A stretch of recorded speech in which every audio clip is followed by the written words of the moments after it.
afternoon, everyone. Today, we could be discussing Aristotle virtue, and we will be explain number one, explain the essence of virtue. Number two, critique virtue ethics, and number three, discuss the idea of Aristotle concerning the significance of telos, happiness, and golden mean. So, one of the maximum influential moral philosophies in record, Aristotle believed that the final purpose of human existence is the eudaimonia, or flourishing, that may most effectively be performed via the development of virtues. Unlike other moral theories that target policies or effect, virtue ethics emphasizes person information and locate a balance between extremes, a concept referred to as the golden mean.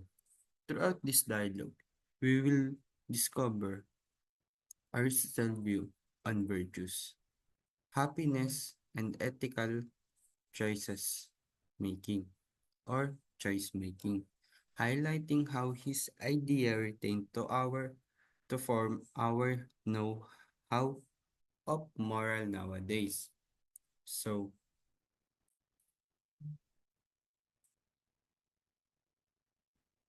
Aristotle. Aristotle, born on 384 before the Common Era in Istagira, Chalcidice, Greece. Aristotle was also a teacher and founded his own school in Athens, known as the Lyceum. Aristotle is the one of the famous and brilliant philosophers in Western history.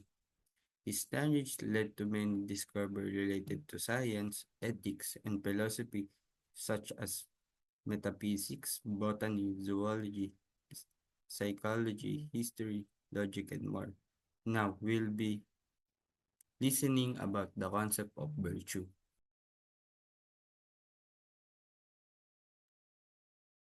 So let us now move on to the next concept, which is the Aristotle's concept in virtue. So here are the important concepts such as the Nicomachean ethics, the eudaimonia, the golden mean, habituation, and the two types of moral and intellectual virtues. So Aristotle gives us a broad view of what he thinks it means to live a good life. For Aristotle, life is one which we develop and exercise the distinctive human ability to think and act rationally. Such a life, in Aristotle's view, is a happy or flourishing life. Virtue then has two kinds, which is the intellectual and moral virtue. Intellectual virtue means own both its birth and growth to teaching, such as it requires experience and time, while moral virtue comes about as a result of habit. From this, it is also plain that none of the moral virtues arises as by nature, for nothing that exists by nature can form a habit contrary to its nature. For example, the stone which nature moves downward cannot be habituated to move upward, nor can fire can be habituated to move downwards, nor can anything else that by nature behave in one way be trained to behave in another. Neither by nature, then nor contrary to nature do the virtues arise in us. Rather, we are adapted by the nature to receive them and are made perfect by habit. For Aristotle, we are not just morally good or bad. We have some control via habituation, learning, and the communities and groups we choose to belong to. And we decide whether we live morally good or bad. So here are some of these sports that claim by arguing that no natural properties can be changed by habituation. Such as, like I said before, you cannot teach a stone to fall upwards. Number two, virtues can be changed by habituation. For example, you can teach a soldier to be courageous or a child to be moderate in their candy consumption. And lastly, therefore, virtues cannot be natural properties. Therefore, virtue manifests itself in action. More explicitly, an action counts as virtues according to Aristotle when one holds oneself in a stable equilibrium of the soul to choose the action knowingly and for its own sake. This stable equilibrium of the soul is what forms character. Standard interpretations of Aristotle's Nicomachean Ethics usually maintains that Aristotle emphasizes the role of habit in conduct. It is commonly thought that virtues, according to Aristotle, are habits, and the good life is a life of mindless routine. So here is an additional information which is the telos. The word telos means something like purpose, goal, or end. According to Aristotle, everything has a purpose or end. If we want to understand what something is, it must be understood in terms of that end, which we can discover through careful study. Lastly, Aristotle believed that everything has a specific telos, and understanding that telos is crucial to understanding what something is and how it functions.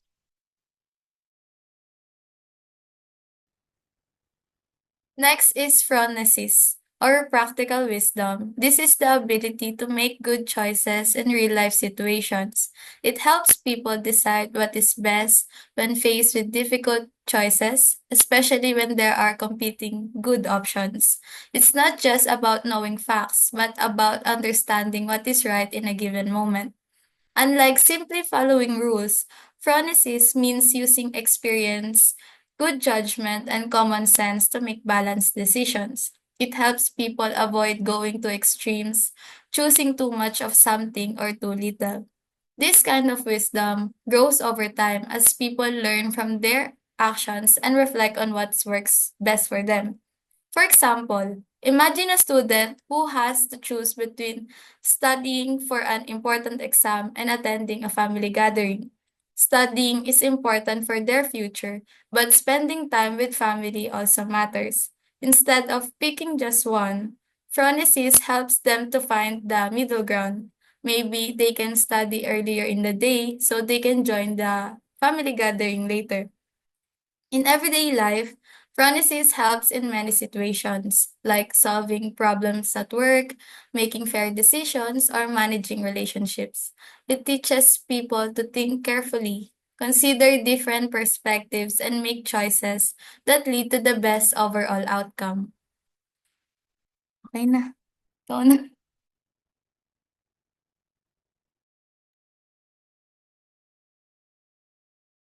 And so moving on to eudaimonia or flourishing or fulfillment. According to Aristotle's ethical theory of virtue stresses the importance of developing a moral character.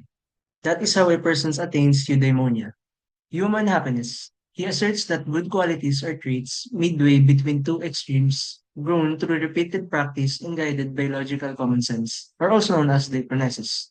Different from rule-based moral theories, Aristotle's approach stresses self-improvement via community involvement, highlighting the role of friendship and mental capabilities in character development.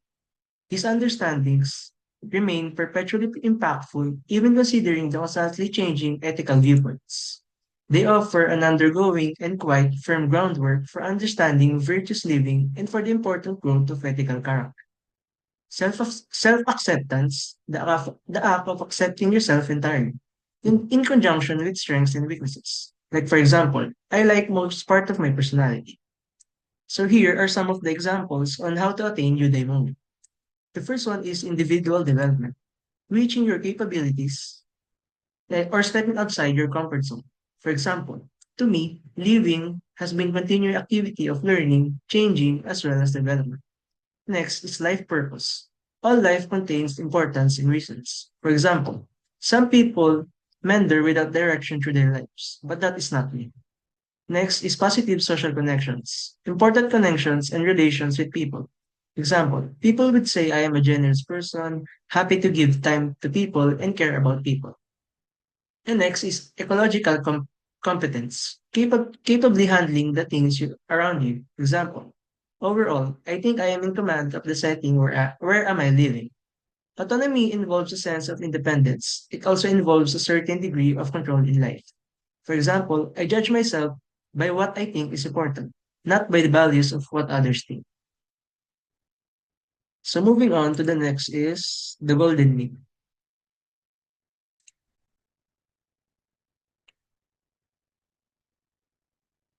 Aristotle's golden mean is the idea that virtue lies in finding a balanced, moderate position between two extremes, excess and deficiency.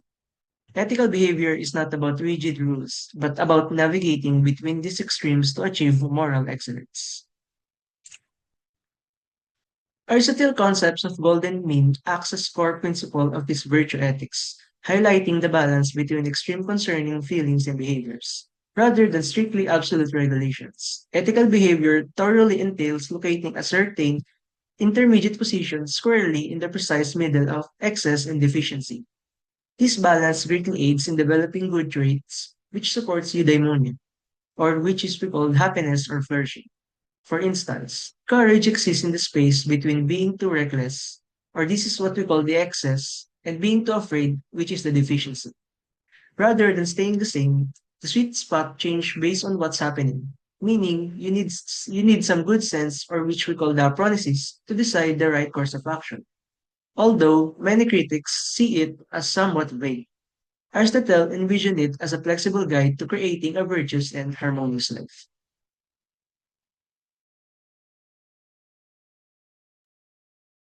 Next, we have the two extremes that are made by Aristotle. First is yung excessive. Under excessive, we have the courage, also known as fortitude. Aristotle defines courage as observance of the mean with regard to the things that excite confidence or fear. It lies between cowardice, which is a lack of bravery, and recklessness, which is excessive boldness. A courageous person acknowledges danger but chooses to face it because it is noble to do so and disgraceful not to. Next, we have the temperance, also known as the self-restraint. One of the four cardinal virtues, temperance represents moderation in desire and pleasure. It is the balance between overindulgence, which is excessive enjoyment, and abstinence, which is complete avoidance. Aristotle believed that both the man who drinks excessively and the one who never drinks at all are equally insensitive. Virtue lies in controlled and mindful enjoyment. Next is liberality, also known as generosity. This virtue encourages charity and appropriate giving. It lies between wastefulness, which is excessive giving without thought, and stinginess, which is an unwillingness to give it at all.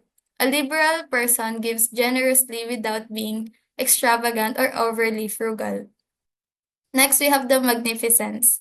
This virtue relates to spending wealthy grandly and appropriately.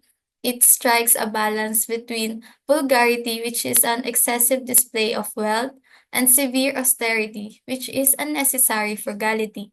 A magnificent person is generous in a way that is noble and fitting, rather than boastful or excessive. Next is the magnanimity, also known as pride or greatness of soul. Magnanimity is the virtue of having a proper sense of self-worth. It falls between vanity, which is excessive pride, and undue humility, which is self-deprecation. A magnanimous person recognizes their own abilities and strive for greatness without arrogance or delusions of grandeur. Next, we have the patience, also known as good temper. This virtue helps us to control their temper and respond to anger appropriately. It is the middle ground between irascibility, which is excessive anger, and apathy, which is a lack of response to injustice or provocation. A patient person knows when to be calm and when to express justified anger. Next is truthfulness. This virtue represents honesty and sincerity. It lies between boastfulness, which is excessive self praise, and self deprecation, which is downplaying one's abilities too much. A truthful person communicates honestly when maintaining tact and diplomacy. Next, we have the wittiness, also known as the sense of humor. This virtue pertains to having a balanced sense of humor. It avoids the extremes of buffoonery, which is excessive and inappropriate humor, and boorishness, which is a complete lack of humor and wit. Next, we have the friendliness. Aristotle considered friendship essential for a virtuous life. This virtue lies between flattery, which is excessive friendliness for personal gain, and rudeness, which is a complete disregard for social relationships. A friendly person maintains genuine and meaningful relationships. Next, we have the shame, also known as modesty. This is the ability to recognize and correct one's moral or social errors. It lies between shamelessness, which is not caring about moral wrongdoing, and excessive shyness, which is the fear of social judgment. A virtuous person understands when it is appropriate to feel shame and uses it as a moral guide. Next is the justice. One of the cardinal virtues, justice ensures fairness, equality, lawfulness in society. It lies between selfishness, which is favoring oneself unfairly, selflessness to the point of neglecting one's own needs. Aristotle believed that justice is the foundation of a well ordered society and that people must act fairly and redress inequality. Last, we have the righteous indignation. This virtue involves feeling the right amount of resentment towards injustice. It is the balance between envy, which is resenting others for their success, and spitefulness, which is wanting to see others fail unnecessarily. A person with righteous indignation is angered by unfair treatment, but does not let resentment consume them. Next we have the deficiency. So under deficiency, we have the cowardice. This is the lack of courage, making a person fearful of challenges, risks, or standing up for what is right. A cowardly individual avoids conflicts and difficult situations, even when action is necessary. This deficiency prevents growth and resilience, leaving them vulnerable to manipulation or oppression. In contrast, bravery allows a person to face adversity with confidence. Next, we have the insensibility. This refers to the lack of sensitivity or emotional response to situations where empathy or compassion is needed. An insensible person may seem cold or indifferent to others' struggles, making it hard for them to form deep connections. Without emotional awareness, they might unintentionally hurt people around them. Being overly emotional can also cloud judgment, so a balance between reason and emotion is ideal. Developing empathy helps foster better relationships and a more understanding society. Next, we have the stinginess. This is the excessive reluctance to share wealth, resources, or even kindness with others. A stingy person prioritizes their own interests over helping those in need, which can lead to social isolation. While financially responsibility is important, extreme stinginess can make life less fulfilling. Generosity, when exercised wisely, creates stronger relationship and a sense of community. The key is to be charitable while maintaining financial stability. Next, we have the miserliness. Similar to stinginess, this is an extreme unwillingness to spend or share, even when necessary. A miser hoards wealth and possessions out of fear of losing them, often leading to an unfulfilled life. This attitude can prevent acts of kindness and generosity, weakening social bonds. While saving money is important, refusing to use resources for one's well being or others' benefit is an unhealthy extreme. Next, we have the smallness of soul. This refers to having a narrow, limited perspective and a lack of ambition or self worth. A person with small soul does not aspire to grow or improve, often settling for mediocrity. They may undervalue their own potential and achievements, preventing personal and professional progress. True fulfillment comes from striving for excellence and believing in one's ability. Recognizing one's worth and seeking continuous growth leads to a more meaningful existence. Next, we have the lack of ambition. This is the absence of motivation to achieve goals or improve oneself. Without ambition, a person remains stagnant, missing out on opportunities for success and self-fulfillment. Excessive ambition can lead to selfishness or unethical behavior. Having none of none at all results in complacency. Next, we have the lack of spirit. This means having no enthusiasm, energy, or drive to engage with life. A person lacking spirit often feels unmotivated, dull, and uninspired. This can lead to a life without excitement, passion, or meaningful experiences. While being too intense or aggressive can be overwhelming, having a good amount of spirit makes life more enjoyable. Next, we have the self-deprecation. This is the habit of undervaluing oneself and constantly putting oneself down. While humility is a virtue, excessive self-deprecation can lead to low self-esteem and missed opportunities. It can also affect one's confidence and make it difficult to take on challenges. On the other hand, arrogance is the extreme opposite and can be just as harmful. Striking a balance between humility and self assurance leads to a healthier self image. Next, we have the unfriendliness. This is the lack of warmth and kindness in social interactions, making it difficult to build meaningful relationships.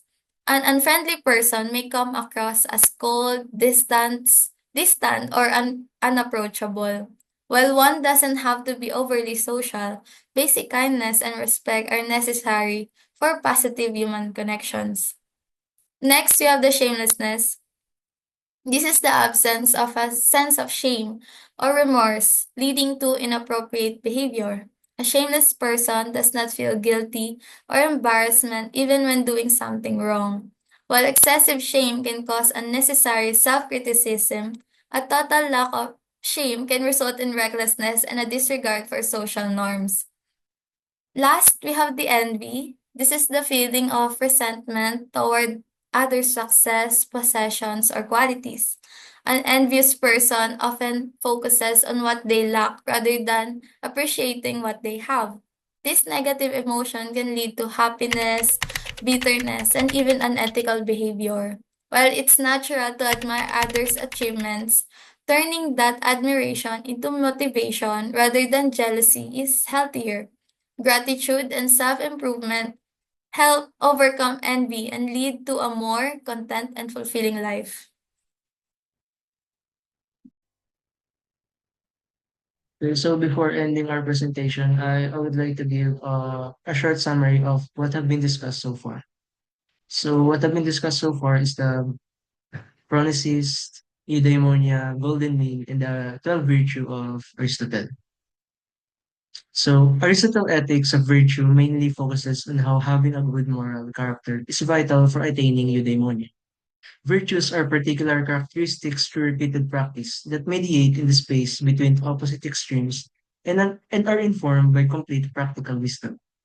Different from rule-based ethics, Aristotle's particular method stresses improving the individual, participating in the community, and the importance of friendships to moral development.